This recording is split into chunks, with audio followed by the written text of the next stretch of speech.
Everyone, welcome to my YouTube channel study time with Priyanka. आज के इस वीडियो में हम आपके क्लास 11 हिस्ट्री सब्जेक्ट के लेटेस्ट सैम्पल क्वेश्चन पेपर को डिस्कस करने वाले हैं for the academic year of 2023 and 24। आज का ये वीडियो आप सभी स्टूडेंट्स के लिए बहुत ही ज़्यादा इंपॉर्टेंट होने वाला है। इस सैम्पल पेपर के थ्रू आपको अपने क्लास 11 हिस्ट्री एग्जामिनेशन का एग्जाम पैटर्न बहुत ही अच्छी तरीके से समझ में आ जाएगा एंड उसके अकॉर्डिंग फिर आप अपने प्रिपरेशन को बहुत ही अच्छी तरीके से कर सकते हो।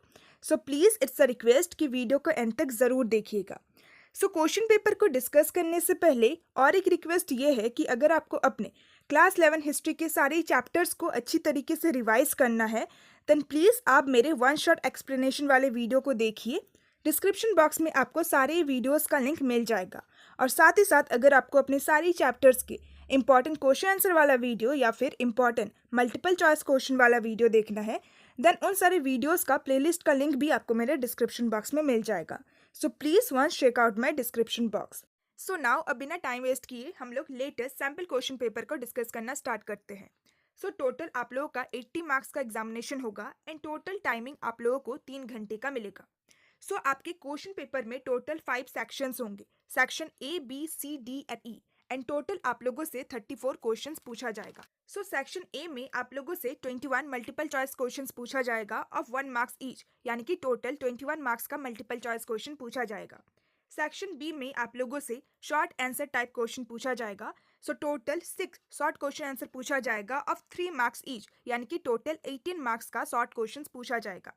एंड हर एक शॉर्ट क्वेश्चन के आंसर को आप लोगों को लगभग 60 टू 80 वर्ड्स में देना है, यानी कि लगभग 12 टू 16 लाइंस के बीच में ही आप लोगों को अपने आंसर को फ्रेम करना है। आपका जो नेक्स्ट सेक्शन रहेगा वो रहेगा सेक्शन सी। सेक्शन सी में आप लोगों से लॉन्ग आंसर टाइप क्वेश्चंस पूछा जाएगा। टोटल आप लोगों से 3 लॉन्ग क्वेश्चन आंसर पूछा जाएगा ऑफ 8 मार्क्स ईच, यानी कि टोटल 24 मार्क्स का लॉन्ग क्वेश्चन आंसर पूछा जाएगा।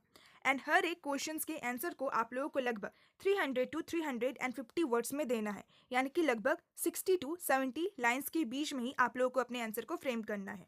नेक्स्ट आप लोगों का सेक्शन डी रहेगा, जिसमें आप लोगों से 3 सोर्स बेस्ड क्वेश्चंस पूछा जाएगा ऑफ 4 मार्क्स ईच।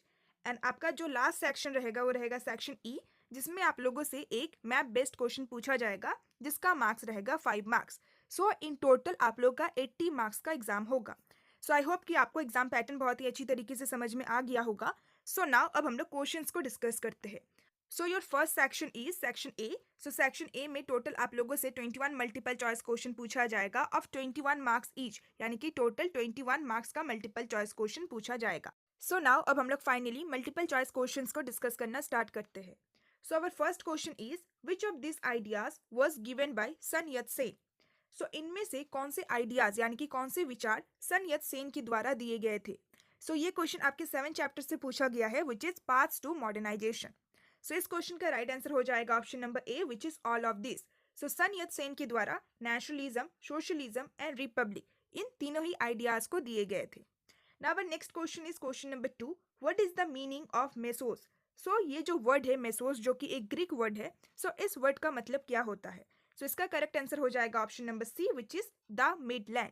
एंड ये क्वेश्चन आपके फर्स्ट चैप्टर से पूछा गया है, which is writing and city life. Mesopotamia में ये जो स्टार्टिंग का वर्ड है मेसोस, इसका मतलब होता है द मिडलैंड या फिर मिडिल, एंड पोटामस का मतलब होता है रिवर। मेसोपोटामिया बेसिकली एक ऐसे एरिया ऑफ लैंड को कहा गया है जो कि 2 रिवर्स के बीच में है।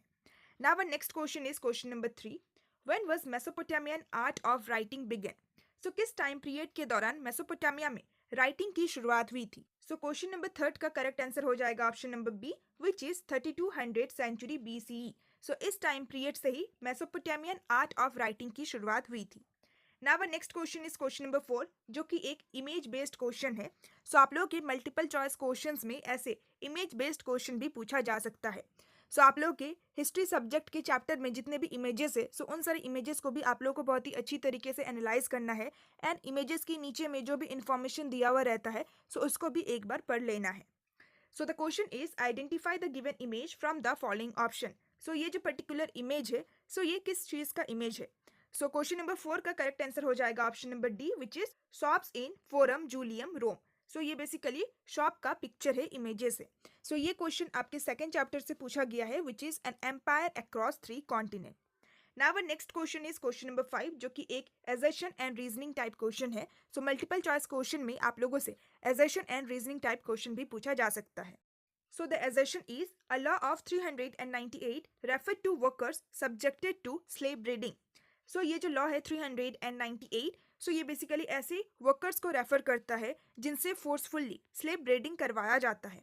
And इसका reason है a law of 398 was introduced to recognize the workers if and when they run away and try to hide. यानी कि ये जो लॉ है 398, सो इसको बेसिकली इसीलिए इंट्रोड्यूस किया गया था ताकि वर्कर्स को रिकॉग्नाइज किया जा सके. अगर वर्कर्स कहीं पे भाग जाते हैं, कहीं पे छिप जाते हैं, देन इस लॉ के थ्रू जिसमें बेसिकली वर्कर्स के ऊपर ब्रांडिंग किया जाता है, वर्कर्स के ऊपर एक चिन्ह बनाया जाता है, एक मार्क बनाया जाता है, सो उसके थ्रू वर्कर्स को रिकॉग्नाइज किया जा सके. सो इस क्वेश्चन का करेक्ट आंसर हो जाएगा option number D which is A is false but R is true. यानी कि एजर्शन गलत है बट इसका जो रीजन है ये सही है. एंड ये क्वेश्चन भी आपके सेकंड चैप्टर से ही पूछा गया है which is an empire across 3 continent. Now our next question is question number 6. What is the meaning of yasa? So yasa का मतलब क्या होता है? सो इसका आंसर हो जाएगा option number D which is legal code. So yasa basically Genghis Khan के legal code को कहा जाता है. एंड ये क्वेश्चन आपके थर्ड चैप्टर से पूछा गया है which is nomadic empire. Now our next question is question number 7 जो again एक assertion and reasoning type question है. So the assertion is Iraq is known as the land of uniform environment. So Iraq को basically land of uniform environment कहा जाता है. यानी कि Iraq में हमें यूनिफॉर्म यानी कि एक जैसा environment देखने को मिलता है. एंड इसका रीजन है it has undulating plains, mountain ranges, uplands and desert. So question number 7 का करेक्ट आंसर हो जाएगा option number D which is A is false but R is true. यानी कि एजर्शन गलत है क्योंकि इराक एक ऐसा लैंड है जहाँ पे हमें डाइवर्स इन्वायरमेंट देखने को मिलता है, अलग अलग तरीके का इन्वायरमेंट देखने को मिलता है. एंड इसका रीजन बिल्कुल करेक्ट है. इराक में हमें काफी सारे undulating plains, mountain ranges, uplands and desert देखने को मिलता है. सो इसी वजह से इराक में जो एनवायरनमेंट है वो बहुत ही ज़्यादा डिफरेंट है, बहुत ही ज़्यादा डाइवर्स है. सो इसीलिए क्वेश्चन नंबर 7 का करेक्ट आंसर हो जाएगा option number D. Now our next question is question number 8. Identify the person with the help of following information. So यहाँ पे बेसिकली 2 पॉइंट में कुछ इन्फॉर्मेशन दिया गया है एक पर्सन से रिलेटेड. सो इन दोनों इन्फॉर्मेशन को पढ़ के हमें उस पर्सन को आइडेंटिफाई करना है. So the first information is he articulated a powerful book named why weren't we told. यानी कि इस पर्सन के द्वारा एक पावरफुल बुक को लिखा गया था जिस बुक का टाइटल था why weren't we told. And second information is he condemned the practice of writing Australian history as though it had begun with Captain Cook's discovery. So इस particular person के द्वारा ऑस्ट्रेलियन की history को लिखने का जो practice था उसको कंडेम किया जाता है क्योंकि बेसिकली ऑस्ट्रेलियन हिस्ट्री को ऐसा समझा जाता है कि कैप्टन कुक के डिस्कवरी के बाद ही ऑस्ट्रेलिया का जो इतिहास है उसकी शुरुआत हुई थी. बट ये ट्रू नहीं है. सो इन दोनों इन्फॉर्मेशन के साथ हमें उस पर्सन को आइडेंटिफाई करना है. सो क्वेश्चन नंबर 8 का करेक्ट आंसर हो जाएगा option number D which is Henry Reynold. So Henry Reynold के द्वारा ही ये बुक लिखा गया है एंड उनके द्वारा ही इस प्रैक्टिस को कंडेम भी किया गया है. सो इस टाइप से भी आप लोगों से मल्टीपल चॉइस क्वेश्चन पूछा जा सकता है. Now next question is question number 9. Dash was the supreme authority in the church institution. So इनमें से कौन चर्च के इंस्टीट्यूशन में एक सुप्रीम अथॉरिटी, एक सुप्रीम फिगर माने जाते हैं. सो क्वेश्चन नंबर 9 का करेक्ट आंसर हो जाएगा option number B which is pope. So church में जो बिशप होते हैं उन्हीं को पोप कहा जाता है. सो उनको ही सुप्रीम अथॉरिटी कंसिडर किया जाता है in the church institution. And ये क्वेश्चन आपके 4th चैप्टर से पूछा गया है which is the 3 orders. Now next question is question number 10. Consider the following statement and select the correct from the following option. So यहाँ पे 3 statement दिया गया है. सो इन तीनों स्टेटमेंट को पढ़ने के बाद आपको करेक्ट ऑप्शन को चूज करना है. यानी कि इन तीनों ही स्टेटमेंट में से कौन सा स्टेटमेंट करेक्ट है, सो ये आप लोगों को चूज करना है. सो पहला स्टेटमेंट है Enmerkar is associated with the organization of the first trade of Sumer. So Enmerkar जो कि one of the earliest ruler थे उरुक के, सो उनको ही एसोसिएट किया जाता है कि उनके द्वारा ही सुमेर में फर्स्ट ट्रेड को स्टार्ट किया गया था, इनिशिएट किया गया था. Now the second statement is Enmerkar wanted lapis lazuli and precious metal for the beautification of a city temple. So Enmerkar ये जो रूलर थे, ये जो एम्परर थे उरुक के, सो उनको अपने सिटी टेम्पल को और ज़्यादा खूबसूरत बनाने के लिए, उसको और ज़्यादा ब्यूटीफाई करने के लिए lapis lazuli and precious metal चाहिए थे. And now the third statement is Enmerkar sent his ship out to get these metals from the messenger of a very distant land called Arika Madu. So question number 10 का correct answer हो जाएगा option number B which is 1 and 2. So हमारा ये जो पहला and जो second statement है ये बिल्कुल सही है, बट हमारा जो थर्ड स्टेटमेंट है ये गलत है. सो थर्ड स्टेटमेंट में हमें 3 जगह पे एरर देखने को मिलता है. फर्स्ट एरर है चीफ, दूसरा एरर है मैसेंजर एंड तीसरा एरर है अरिका मैडू. सो यहाँ पे चीफ नहीं बल्कि यहाँ पे मैसेंजर होगा. एनमर्कर के द्वारा अपने मैसेंजर को भेजा गया था एंड यहाँ पे मैसेंजर नहीं बल्कि यहाँ पे चीफ होगा. सो उन्होंने अपने मैसेंजर को भेजा था ताकि दूर के लैंड में जो चीफ है उनसे ये सारे प्रेशियस मेटल को मंगवाया जा सके. एंड वो जो डिस्टेंट लैंड था यानी कि वो जो दूर का लैंड था, सो उस लैंड का नाम अरिका मैडू नहीं था बल्कि अराटा था. सो इस पर्टिकुलर स्टेटमेंट में हमें 3 एरर देखने को मिलता है. सो इसी वजह से ये स्टेटमेंट हमारा गलत हो जाएगा एंड इस क्वेश्चन का राइट आंसर हो जाएगा option number B. Now our next question is question number 11. Find out the correct chronological order from the following option. So basically इस क्वेश्चन के 4 पॉइंट में कुछ इन्फॉर्मेशन दिया गया है. सो इन चारों ही पॉइंट को हमें करेक्ट क्रोनोलॉजिकल ऑर्डर में अरेंज करना है यानी कि टाइम के अकॉर्डिंग अरेंज करना है. सो क्वेश्चन नंबर 11 का करेक्ट आंसर हो जाएगा option number A which is 4, 2, 1 and 3. यानी कि जो फोर्थ पॉइंट है humanism taught at Padua university in Italy. So ये हुआ था 1300 सेंचुरी के टाइम पीरियड के दौरान. उसके बाद सेकंड यानी कि Petrarch given title of poet laureate in Rome, यानी कि पैट्रिक को पोएट लॉरिएट यानी कि महाकवि का टाइटल दिया गया था रोम में.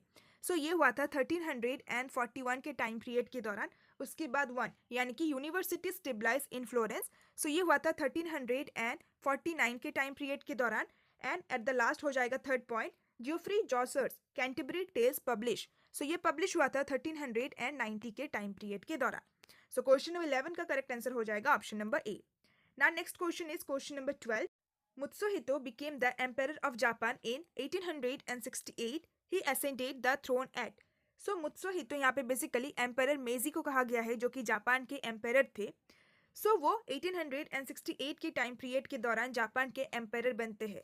सो उनके द्वारा इनमें से कौन से जगह पे अपने थ्रोन को असेंड किया गया था. सो क्वेश्चन नंबर 12 का करेक्ट आंसर हो जाएगा option number A which is Tokyo.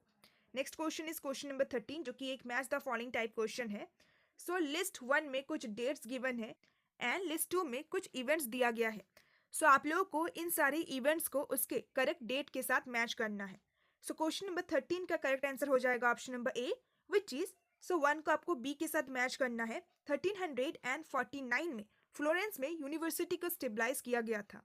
2 को आपको सी के साथ मैच करना है. Gutenberg prints the Bible with movable type. So ये 1454 में हुआ था.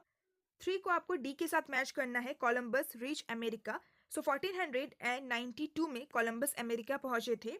एंड 4 को आपको ए के साथ मैच करना है. Leonardo da Vinci paints the Last Supper. So ये 1495 में उनके द्वारा किया गया था. सो ये क्वेश्चन आपके 5th चैप्टर से पूछा गया है which is changing cultural tradition. So उस चैप्टर के 2nd या फिर 3rd पेज में आपको एक टाइमलाइन दिखेगा. सो वो टाइमलाइन बहुत ही ज़्यादा इंपॉर्टेंट है. उस टाइमलाइन से कई बार मल्टीपल चॉइस क्वेश्चन पूछा जाता है. इनफैक्ट ये जो क्वेश्चन है ये क्वेश्चन डायरेक्टली उसी टाइमलाइन से पूछा गया है. एंड इस क्वेश्चन के अलावा आपका ये जो 11th क्वेश्चन था, सो ये क्वेश्चन भी उसी टाइमलाइन से पूछा गया है. सो प्लीज़ आप उस टाइमलाइन को बहुत ही अच्छी तरीके से पढ़ लीजिएगा. इन सारी डेट्स को अच्छी तरीके से याद कर लीजिएगा. Now next question is question number 14. Which social order enjoy the privileges? सो इनमें से कौन से सोशल ऑर्डर के द्वारा काफ़ी सारे प्रिविलेजेस यानी कि काफ़ी सारे राइट्स को इंजॉय किया जाता था. सो क्वेश्चन नंबर 14 का करेक्ट आंसर हो जाएगा option number B which is clergy, जो कि फर्स्ट ऑर्डर से बिलोंग करते थे. Next question is question number 15. When was feudalism abolish in Japan? So किस टाइम पीरियड के दौरान जापान में फ्यूडलिज्म को एबॉलिश किया गया? सो क्वेश्चन नंबर 15 का करेक्ट आंसर हो जाएगा option number B which is 1871. Now next question is question number 16. A material prepared in ancient Egypt from the pithy steam of a water plant used in sheets throughout the ancient Mediterranean world for writing. So basically एक ऐसा material था जिसको ancient Egypt में prepare किया जाता था from the pithy stem of a water plant. So एक water plant होता था जिसको पपायरस कहा जाता है. सो उसी की स्टीम से एक राइटिंग मटेरियल को प्रोड्यूस किया जाता था एंड उसी राइटिंग मटेरियल को शीट की तरह इस्तेमाल किया जाता था लिखने के लिए. सो उस पर्टिकुलर मटेरियल को क्या कहा जाता है?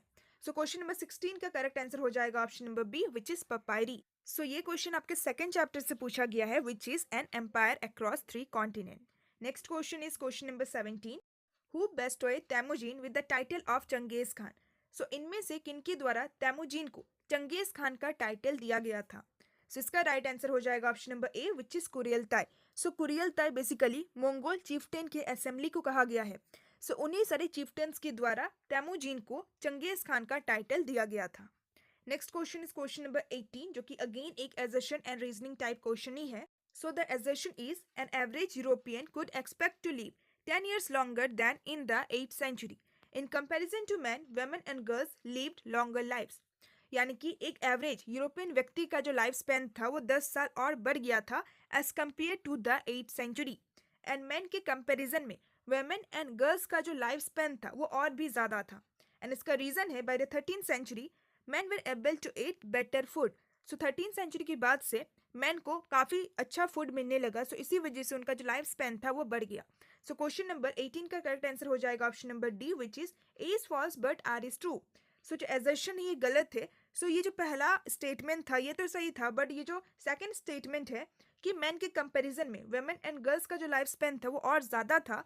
सो ये स्टेटमेंट गलत हो जाएगा क्योंकि 13th century के बाद मैन को बहुत ही अच्छा फूड मिलने लगा। सो मैन का जो लाइफ स्पैन था वो ज़्यादा लंबा था as compared to women and girls. So इसी वजह से क्वेश्चन नंबर 18 का करेक्ट आंसर हो जाएगा option number D. Now next question is question number 19 Cassandra Fedele was. So Cassandra Fedele कौन थी। सो इसका आंसर हो जाएगा option number C which is women humanist. So Cassandra Fedele एक women humanist थी and ये क्वेश्चन आपके 5th chapter से पूछा गया है changing cultural tradition. Now next question is question number 20 जो अगेन एक match the following type question है। सो लिस्ट 1 में कुछ इवेंट्स का नाम दिया गया है एंड लिस्ट 2 में कुछ डेट्स दिया गया है। सो करेक्टली आप लोगों को इन सारे इवेंट्स को उसके करेक्ट डेट के साथ मैच करना है। सो क्वेश्चन नंबर 20 का करेक्ट आंसर हो जाएगा ऑप्शन नंबर ए। सो 1 को आपको सी के साथ मैच करना है। सन यत सेन फाउंड्स ग्यूमिंदांग। सो 1912 में सन यत सेन के द्वारा ग्यूमिंदांग पार्टी को फाउंड किया गया था। नेक्स्ट है मे 4th मूवमेंट। सो 2 को आपको फर्स्ट के साथ मैच करना है यानी कि ए के साथ मैच करना है। सो 1919 में मे 4th मूवमेंट हुआ था।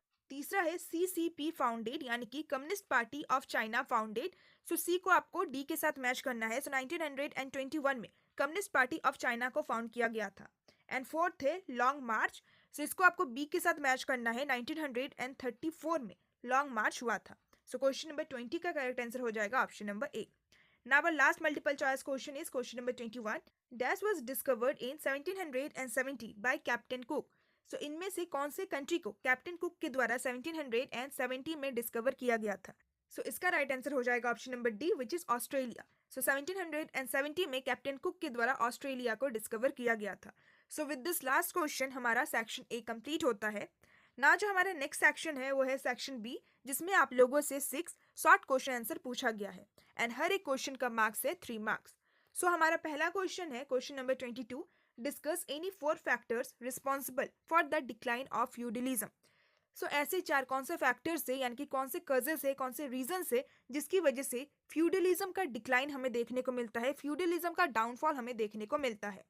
सो आप लोगों ने इन सारी चीज़ों के बारे में ऑलरेडी अपने चैप्टर में पढ़ा होगा। सो मैं हर एक क्वेश्चन के आंसर को डायरेक्टली आप लोगों को प्रोवाइड कर दे रही हूँ। आप लोग सिंपली आंसर को रीड करके आंसर को समझ सकते हैं। बट अगर आपको इन सारे आंसर्स को समझना है then please watch the important question answer video of all this chapter. मैंने ऑलरेडी उन सारे ही इंपॉर्टेंट क्वेश्चन आंसर वाले वीडियो में इन सारे आंसर्स को एक्सप्लेन किया है। So I don't want to waste your time. So इसी वजह से मैं आप लोगों को डायरेक्टली आंसर प्रोवाइड कर रही हूँ।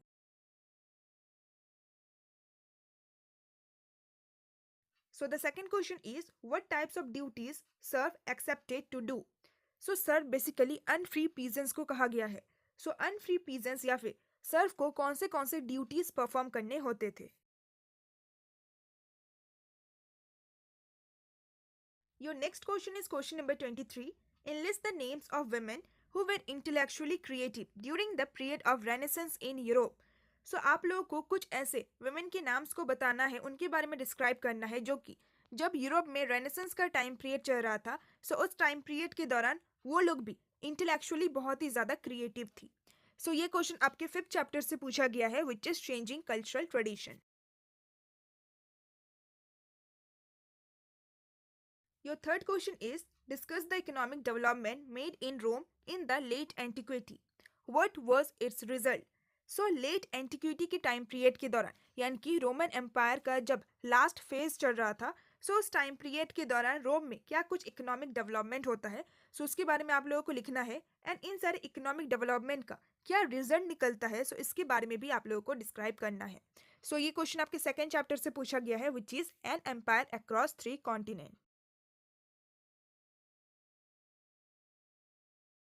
Your next question is question number 25. Discuss how daily life was transformed as Japan developed.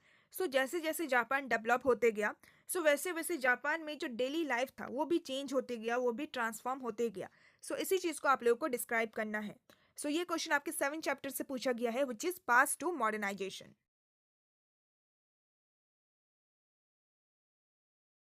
Next question is question number 26. Write about the town planning of the Mesopotamian cities.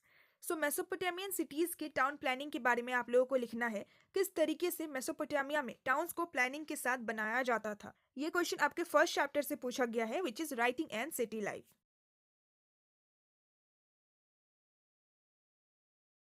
ना question number 27 is, so question number 27 में भी आप लोगों को choice provide किया गया है, दोनों में से आपको किसी एक क्वेश्चन को ही अटेम्प्ट करना है। सो पहला क्वेश्चन है, how did the amalgamation of different caste and communities give birth to a new civilisation.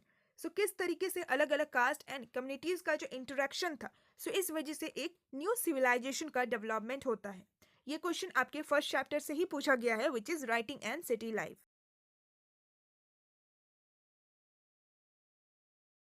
And now आपका दूसरा क्वेश्चन है, the use of seals played a significant role in the development of trade and urbanization in Mesopotamia. Discuss. So किस तरीके से seal यानी कि मोहरों के यूज ने एक बहुत ही इंपॉर्टेंट रोल प्ले किया है मेसोपोटामिया में ट्रेड के डेवलपमेंट में एंड अर्बनाइजेशन यानी कि शहरीकरण के डेवलपमेंट में। सो इसी चीज को आप लोगों को डिस्कस करना है।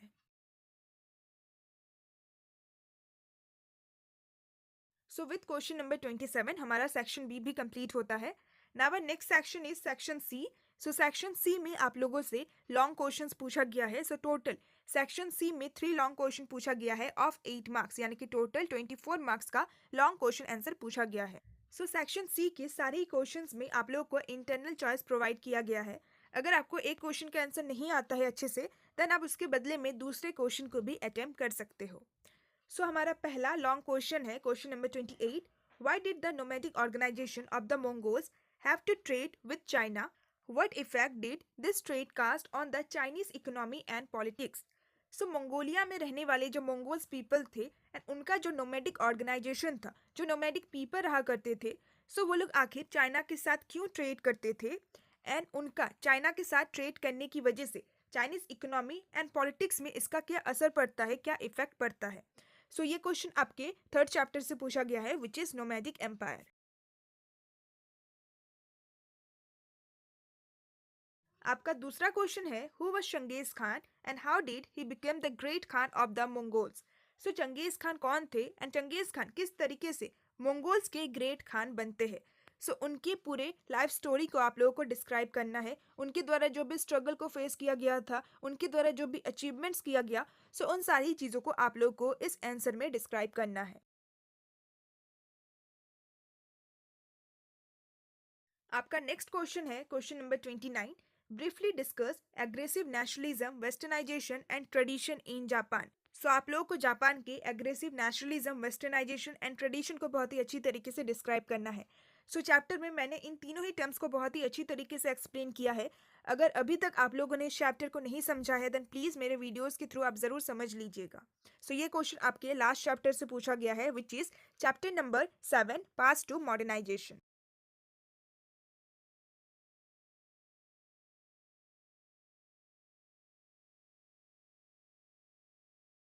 Your next question is, why did Japan and Germany join the Anti-Comintern Pact in 1936?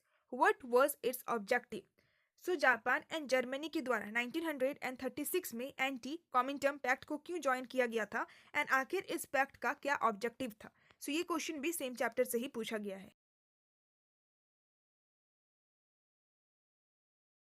Now your last question is question number 30। What steps were taken for the rights and interest of the natives in North America? What is their present position? So north America में रहने वाले जो native people थे यानी कि जो मूल निवासी थे, सो उनके राइट्स एंड उनके इंटरेस्ट के लिए कौन से स्टेप्स को लिए गए थे एंड आज के टाइम पीरियड के दौरान उनका पोजीशन क्या है अमेरिका में, सो इसको आप लोगों को डिस्क्राइब करना है। सो ये क्वेश्चन आपके 6 चैप्टर से पूछा गया है which is displacing indigenous people.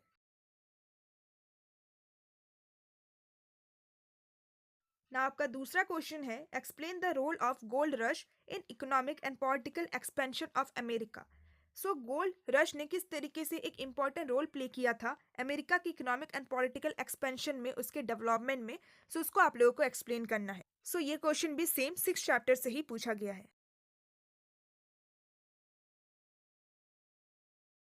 So with question number 30 आपका सेक्शन सी भी कंप्लीट होता है। ना your next section is section D. So section D में आप लोगों से 3 सोर्स बेस्ड क्वेश्चन पूछा गया है ऑफ 4 मार्क्स ईच, यानी कि टोटल 12 मार्क्स का सोर्स बेस्ड क्वेश्चन पूछा गया है। सो आपका पहला क्वेश्चन है क्वेश्चन नंबर 31। सो ये जो पर्टिकुलर पैसेज है, ये पैसेज आपके 5th चैप्टर से लिया गया है which is changing cultural tradition. So आप वीडियो को पॉज करके इस पर्टिकुलर पैराग्राफ को पढ़ सकते हैं। मैंने चैप्टर में बहुत ही अच्छी तरीके से इस पैराग्राफ को एक्सप्लेन किया है। सो नाउ अब हम लोग डायरेक्टली क्वेश्चंस को डिस्कस करते हैं, देन मैं आप लोगों को सारी क्वेश्चंस के आंसर्स को प्रोवाइड कर दूंगी। सो पहला क्वेश्चन है explain the Christian notion of the universe and earth. So universe and earth से रिलेटेड क्रिश्चियन पीपल का क्या नोशन है, उनका क्या आइडियाज है, क्या थॉट है, सो वो आप लोगों को एक्सप्लेन करना है। दूसरा क्वेश्चन है why did Copernicus not print his manuscript. So आखिर कॉपरनिकस के द्वारा उनका जो मैन्युस्क्रिप्ट था, सो उसको क्यों प्रिंट नहीं करवाया गया था। सो इस क्वेश्चन के आंसर को भी आप लोगों को देना है। एंड तीसरा क्वेश्चन है name the manuscript that Copernicus hand over to his follower Joachim Rheticus. So now अब हम लोग इन तीनों ही क्वेश्चंस के आंसर्स को डिस्कस करते हैं। So the answer of the first question is Christians believe that the earth was a sinful place and that the heavy burden of sin made it immovable. The earth stood at the center of the universe around which moved the celestial planets. So Christian लोग ये believe करते थे कि अर्थ एक बहुत ही सीनफुल place है, यानी कि अर्थ में बहुत ही ज़्यादा पाप है, लोगों के द्वारा बहुत ही ज़्यादा पाप किया गया है। सो इसी वजह से अर्थ एक सीनफुल प्लेस है एंड लोगों के पापों का जो बर्डन है, जो भार है, सो इस वजह से अर्थ बहुत ही ज़्यादा हैवी हो गया है एंड अर्थ इमूवेबल हो गया है, यानी कि अर्थ मूव नहीं कर सकता है। सो अर्थ पूरे ही यूनिवर्स के सेंटर पोजीशन में प्लेस्ड है एंड बाकी जितने भी सेलेस्टियल प्लैनेट्स है, सो वो अर्थ के अराउंड रिवॉल्व करते हैं। सो ये क्रिश्चियन पीपल के द्वारा बिलीव किया जाता था। Now the answer of the second question is Copernicus asserted that the planets including the earth rotate around the sun. A devout Christian, Copernicus was afraid of the possible reaction of his theory by traditionalist clergymen. For this reason, he did not want his manuscript, The Revolutionary Bus or the Rotation, to be printed.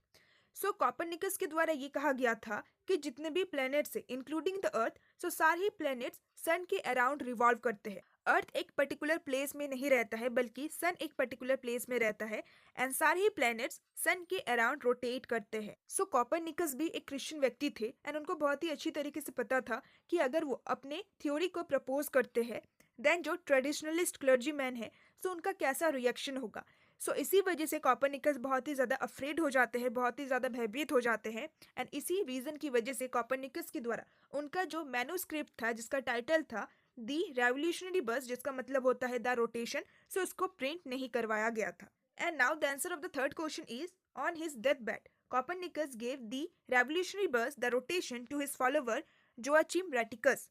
सो जब Copernicus अपने death bed पे थे, जब उनका death बहुत ही ज़्यादा नज़दीक आ गया था, सो उस दौरान कॉपरनिकस के द्वारा अपना जो मैन्युस्क्रिप्ट था, सो उस मैन्युस्क्रिप्ट को उनके द्वारा उन्हीं के एक फॉलोवर को दिया गया जिसका नाम था जोआचिम रैटिकस। ना आपका दूसरा सोर्स बेस्ड क्वेश्चन है क्वेश्चन नंबर 32। सो ये पर्टिकुलर पैराग्राफ आपके सेकंड चैप्टर से लिया गया है which is an empire across 3 continent. So first question की तरह ही हम लोग सेकंड क्वेश्चन के भी सारे क्वेश्चंस को डिस्कस कर लेते हैं एंड उसके बाद हम लोग आंसर्स को डिस्कस करेंगे। सो पहला क्वेश्चन है Which two dynasties ruled Iran during this period? सो ऐसे कौन से 2 डायनेस्टीज थे जिनके द्वारा ईरान को उस टाइम पीरियड के दौरान रूल किया गया था।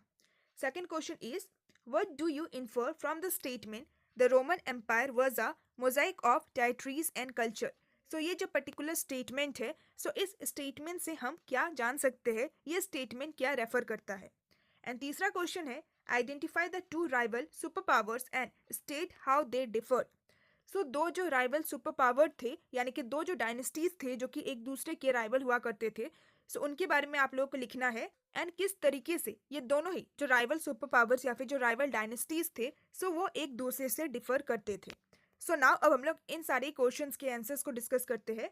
सो ये सारे क्वेश्चंस बहुत ही ज़्यादा इजी भी है, आपको डायरेक्टली इसी पैराग्राफ में ही सारे क्वेश्चन के आंसर भी मिल जाएंगे। सो नाउ अब हम लोग आंसर्स को डिस्कस करते हैं। सो पहले क्वेश्चन का आंसर है the Parthians and later the Sassanians the dynasties that ruled Iran in this period ruled over a population that was largely Iranian. So वो जो दो डायनेस्टी था उसका नाम था पार्थियंस एंड ससैनियंस। सो इन दोनों डायनेस्टीज के द्वारा ही उस टाइम पीरियड के दौरान ईरान के ऊपर रूल किया गया था। एंड इन दोनों ही डायनेस्टीज के रूलर ने जिन लोगों के ऊपर, जिन पॉपुलेशन के ऊपर रूल किया था, वो लार्जली ईरानियन पीपल ही हुआ करता था।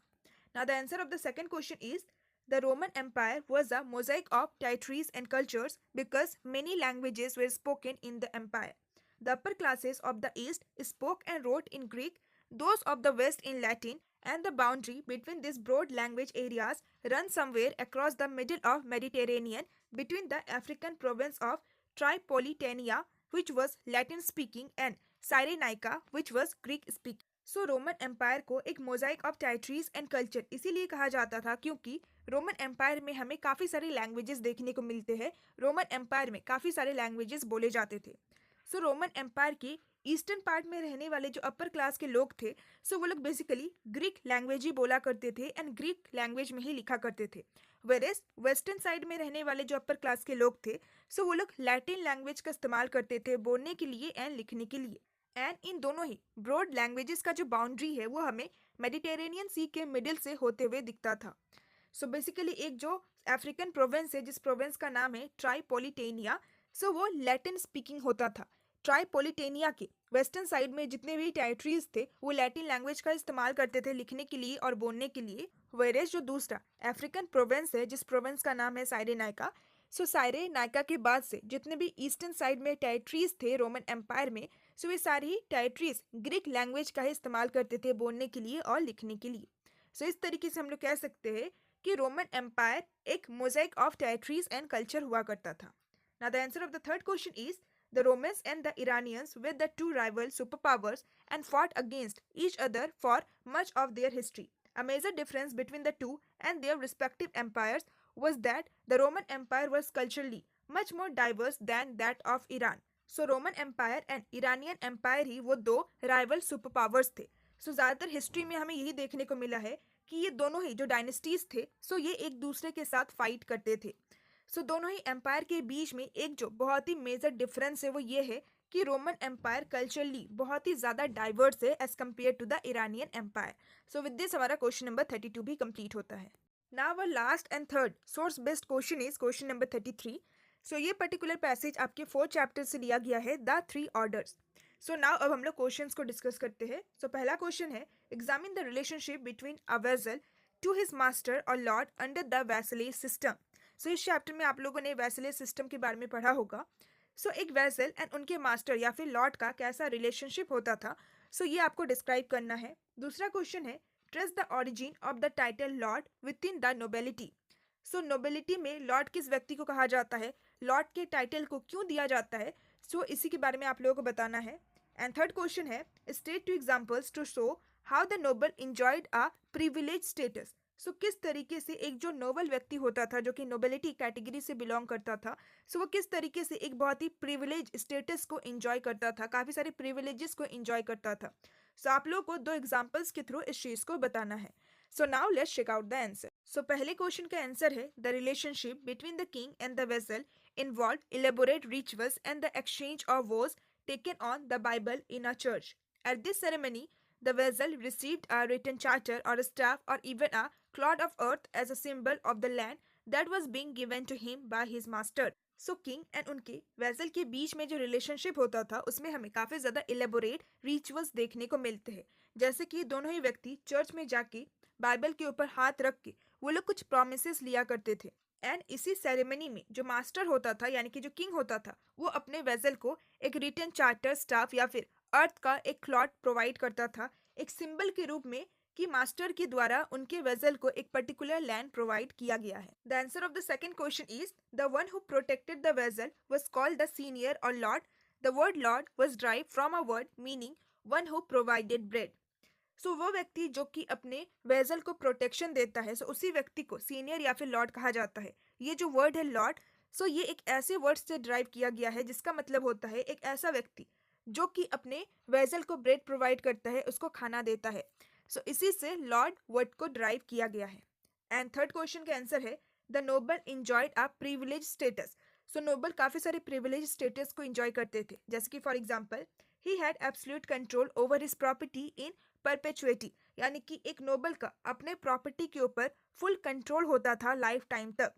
दूसरा एग्जाम्पल है he could raise troops called feudal levies. The lord held his own court of justice and could even coin his own money. So nobles के पास अपना खुद का ट्रूप्स होता था एंड उन सारे ट्रूप्स के ऊपर वो टैक्स को भी इम्पोज कर सकते थे। साथ ही साथ नोबल्स के पास ये भी पावर था, ये भी राइट था कि वो अपने खुद के कोर्ट ऑफ जस्टिस को हेल्ड कर सकते थे एंड अपने खुद के मनी को भी कॉइन कर सकते थे। इन दोनों एग्जाम्पल के अलावा हमारे पास और भी एग्जाम्पल्स है, जैसे कि he own vast tracts of land which contain his own dwellings, his private field, pasture and the homes and field of his tenant peasant. यानी कि जो नोबल होता था उनके पास काफी ज्यादा एरियाज ऑफ लैंड होते थे एंड उस एरिया ऑफ लैंड में उनका जो ड्वेलिंग्स यानी कि उनका जो निवास स्थान होता था, उनका जो घर होता था, वो भी इंक्लूडेड होता था एंड उसी एरिया ऑफ लैंड में उनका private field and pasture land भी इंक्लूडेड होता था। साथ ही साथ उनके जो टेनेंट पीजन्स होते थे, सो टेनेंट पीजन्स का होम एंड उनका फील्ड भी उसी एरिया ऑफ लैंड में इंक्लूडेड होता था। सो नोबल इतना वास्ट एरिया ऑफ लैंड को ओन किया करता था। एंड फोर्थ एग्जाम्पल है he was the lord of all the people settle on his land, his private land was cultivated by peasants. So वो जो पर्टिकुलर नोबल होता था वो सभी लोगों का लॉर्ड होता था जो भी उनके एरिया ऑफ लैंड में सेटल होते थे एंड उनके जो प्राइवेट लैंड होते थे वो पीजन्स के द्वारा कल्टीवेट किया जाता था। सो विद दिस हमारा क्वेश्चन नंबर 33 भी कंप्लीट होता है।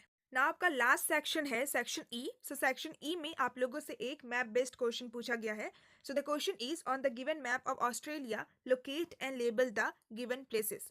सो ये ऑस्ट्रेलिया का मैप है। सो इस पर्टिकुलर मैप में आप लोगों को इन सारी जगहों को प्लॉट करना है। सो पहला है सिडनी, दूसरा है एडिलेंड, तीसरा है मेलबर्न। सो अगर आपको नहीं पता है कि मेलबर्न कहाँ पे है, देन उसके बदले में आप डार्विन को भी प्लॉट कर सकते हैं। सो नाउ अब हम लोग मैप में इन सारी प्लेसेस को प्लॉट करते हैं। So this is the map of Australia. So ये मैप आपको अपने 6th चैप्टर में मिल जाएगा, डिस्प्लेसिंग इंडिजीनियस पीपल। सो इस पर्टिकुलर जगह पे आपको सिडनी को प्लॉट करना है, इस पर्टिकुलर जगह पे आपको एडिलेड को प्लॉट करना है, फिर मेलबर्न को आपको यहाँ पे प्लॉट करना है एंड डार्बिन को आपको नॉर्थन साइड में प्लॉट करना है। सो क्वेश्चन नंबर 34 में आप लोगों से और एक क्वेश्चन पूछा गया है। सो ये क्वेश्चन भी आप लोगों को अटेम्प्ट करना है, ये ऑप्शनल क्वेश्चन नहीं है बल्कि क्वेश्चन नंबर 34 में दो क्वेश्चन है, question number 1 and question number 2। So the question is on the given map of Western Europe, two places have been marked as A and B, which are associated with the extent of feudalism. So identify the places and write their correct names on the lines marked near them. So ये western Europe का map है। सो यहाँ पे दो places को mark किया गया है एज A एंड B। सो इन दोनों ही प्लेसेस को आपको आइडेंटिफाई करना है। सो इस पर्टिकुलर प्लेस का नाम है सेंट डेनिस एंड इस प्लेस का नाम है बेंजिन। विद दिस हमारा class 11 history latest sample question paper complete होता है। आई होप कि ये वीडियो आप सभी स्टूडेंट्स के लिए बहुत ही ज़्यादा हेल्पफुल रहा होगा। सो अगर आपको वीडियो अच्छा लगा then please don't forget to like, share and comment. And अगर आपको ऐसे ही दूसरे सब्जेक्ट्स के भी सैम्पल क्वेश्चन पेपर वाला वीडियो चाहिए then please comment me down and please अपने फ्रेंड्स के साथ भी इस वीडियो को ज़रूर शेयर कीजिएगा ताकि उन लोगों को भी अपने हिस्ट्री एग्जामिनेशन के एग्जाम पैटर्न को समझने में बहुत ही ज़्यादा हेल्प मिले। And again it's a request कि प्लीज़ आप सारी चैप्टर्स की one shot explanation video, important question answer and important multiple choice questions वाले वीडियो को ज़रूर देख लीजिएगा। एंड अगर आपको अपने क्लास 11 हिस्ट्री के एग्जाम पैटर्न को और भी अच्छी तरीके से समझना है देन उसका भी मैंने एक सेपरेट वीडियो बना रखा है, आप डायरेक्टली आई बटन को क्लिक करके उस पर्टिकुलर वीडियो को भी देख सकते हैं। सो विद दिस आज के इस वीडियो को एंड करते हैं। So now see also in my next video, till then bye bye and stay tuned to my channel and thanks for watching my video.